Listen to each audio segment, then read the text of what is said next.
Hello ಕರ್ನಾಟಕದ ಜನತೆ, welcome back to update Kannada 360 channel. So ಇವತ್ತಿನ ವಿಡಿಯೋದಲ್ಲಿ ಗೃಹಲಕ್ಷ್ಮಿ ಯೋಜನೆ 5ನೇ ಕಂತಿನ ಹಣ ಬಿಡುಗಡೆ ಆಗಿದೆ. ಸೊ ಅದ್ರ ಬಗ್ಗೆ ಒಂದು ಅಪ್ಡೇಟ್ ಇತ್ತು. ಸೊ ಆ ಅಪ್ಡೇಟ್ ಬಗ್ಗೆ ತಿಳಿಸ್ಕೊಡ್ತೀನಿ. ಸೊ ವಿಡಿಯೋನ ಸ್ಟಾರ್ಟ್ ಮಾಡೋಕ್ಕಿಂತ ಮುಂಚೆ ನೀವೇನಾದರೂ ನಮ್ಮ ಚಾನಲ್ಗೆ ಸಬ್ಸ್ಕ್ರೈಬ್ ಮಾಡ್ಕೊಂಡಿಲ್ಲ ಅಂದರೆ ದಯವಿಟ್ಟು ಸಬ್ಸ್ಕ್ರೈಬ್ನ ಮಾಡ್ಕೊಳ್ಳಿ, ಮತ್ತು ವಿಡಿಯೋನ ಆದಷ್ಟು ಶೇರ್ ಮಾಡಿ ಅಂತ ಕೇಳ್ತಾ ವಿಡಿಯೋಗೆ ಒಂದು ಲೈಕ್ ಕೊಟ್ಬಿಟ್ಟು ವಿಡಿಯೋ ನೋಡಿ. ಹಳೆ ವಿಡಿಯೋದಲ್ಲಿ ಹೇಳ್ದಂಗೆ ಗೃಹಲಕ್ಷ್ಮಿ ಯೋಜನೆಯ 5ನೇ ಕಂತಿನ ಹಣ ಬಿಡುಗಡೆ ಆಗಿದೆ. ಸೊ ಜನವರಿ 12ರಂದು ಬಿಡುಗಡೆ ಆಯಿತು.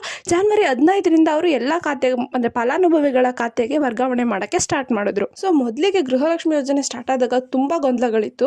ಸೊ ಅವಾಗ ಹಣನ ಕರೆಕ್ಟಾಗಿ ಅವರು ಡೆಪಾಸಿಟ್ ಮಾಡೋಕ್ಕಾಗ್ತಿರಲಿಲ್ಲ.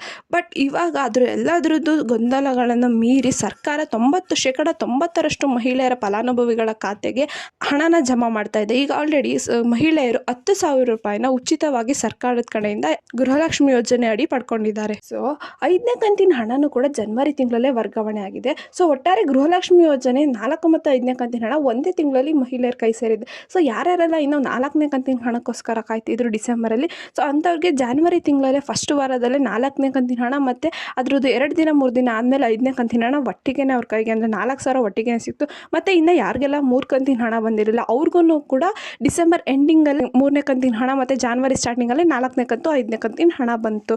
ಸೊ ಇದಕ್ಕೆಲ್ಲ ಕಾರಣ ಆಗಿದ್ದು ಏನು ಸರ್ಕಾರ ಕ್ಯಾಂಪ್ನ ಆಯೋಜಿಸ್ತಲ್ಲ ಅದರಲ್ಲಿ. ಸೊ ಅದರಲ್ಲಿ ಮಹಿಳೆಯರು ಲಕ್ಷಗಟ್ಟಲೆ ಮಹಿಳೆಯರು ಭಾಗವಹಿಸಿ ಅವ್ರಿಗೆ ಏನೇನು ಸಮಸ್ಯೆ ಇದೆ ಅಂತ ತಿಳ್ಕೊಂಡು ಅವ್ರು ಏನಾದರೂ ಅಪ್ಡೇಟ್ ಮಾಡ್ಕೊಂಡಿಲ್ಲ ಅಂದರೆ ಅದೇ ಕ್ಯಾಂಪಲ್ಲಿ ಅಪ್ಡೇಟ್ ಮಾಡ್ಕೊಂಡ್ರು.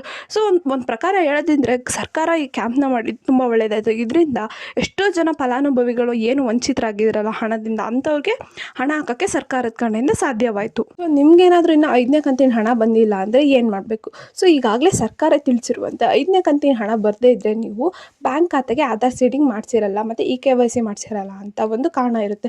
ಸೊ ಯಾರ್ಯಾರೆಲ್ಲ KYC ಆಗಿದೆಯೋ ಇಲ್ವೋ ಅಂತ ತಿಳ್ಕೊಬೇಕಂದ್ರೆ ನಿಮ್ಮ ಹತ್ತಿರ ಬ್ಯಾಂಕಿಗೆ ಹೋಗ್ಬಿಟ್ಟು ಅಲ್ಲಿ ಚೆಕ್ ಮಾಡಿಸ್ಕೊಳ್ಳಿ KYC ಆಗಿದೆಯೋ ಇಲ್ವೋ ಅಂತ. ಒಂದು ವೇಳೆ KYC ಆಗಿಲ್ಲ ಅಂದರೆ ದಯವಿಟ್ಟು KYCನ ಮಾಡಿಸ್ಕೊಳ್ಳಿ. ಯಾಕಂದರೆ ಪ್ರತಿ ಸಲ ಸರ್ಕಾರ ಹಣನ ವರ್ಗಾವಣೆ ಮಾಡಬೇಕಾದ್ರೆ ನಿಮ್ಮದು ಅಪ್ಲಿಕೇಶನ್ನ ಮತ್ತೆ ವೆರಿಫೈ ಮಾಡ್ತಾರೆ. ನಿಮ್ಮದು KYC ಆಗಿದೆಯಾ, ನೀವೇನಾದ್ರು ಟ್ಯಾಕ್ಸ್ ಪೇ ಮಾಡ್ತಿದ್ದೀರಾ, ಆಧಾರ್ ಸೀಡಿಂಗ್ ಆಗಿದೆಯಾ, ನಿಮ್ಮ ಬ್ಯಾಂಕ್ ಅಕೌಂಟ್ ಅಪ್ಡೇಟ್ ಇದೆಯೋ ಇಲ್ವೋ ಅಂತ.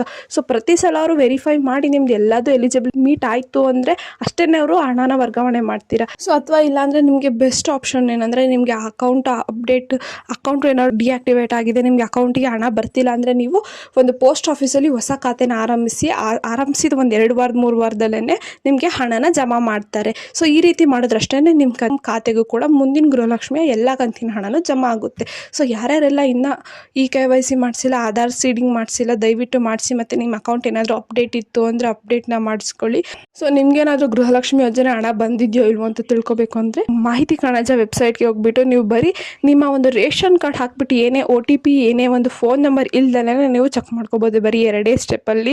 ಸೊ ನಾನು ಮಾಹಿತಿ ಕಣಜದಲ್ಲಿ ಹೇಗೆ ಚೆಕ್ ಮಾಡೋದಂತ ಒಂದು ಕೊನೆ ವಿಡಿಯೋದಲ್ಲಿ ಹಾಕಿದ್ದೀನಿ. ಯಾರೆಲ್ಲ ನಿಮ್ಮದು ಪೇಮೆಂಟ್ ಡೀಟೇಲ್ಸ್ನ ನೋಡಬೇಕಂತ ಅನ್ಕೊತೀರೋ ಅವರು ದಯವಿಟ್ಟು ಆ ವಿಡಿಯೋನ ನೋಡಿ ಅಂತ ಹೇಳ್ತಾ, ಈ ಪುಟ್ಟು ಗೃಹಲಕ್ಷ್ಮಿ ಯೋಜನೆ ವಿಡಿಯೋ ನಿಮಗೆ ಇಷ್ಟ ಆಯಿತು ಅನ್ಕೊತೀನಿ. ಇಷ್ಟ ಆದರೆ ದಯವಿಟ್ಟು ಸಬ್ಸ್ಕ್ರೈಬ್ನ ಮಾಡ್ಕೊಳ್ಳಿ, ವಿಡಿಯೋನ ಆದಷ್ಟು ಶೇರ್ ಮಾಡಿ ಮತ್ತು ಬೆಲ್ಲೈಕನನ್ನು ಪ್ರೆಸ್ ಮಾಡೋದನ್ನ ಮರಿಬೇಡಿ.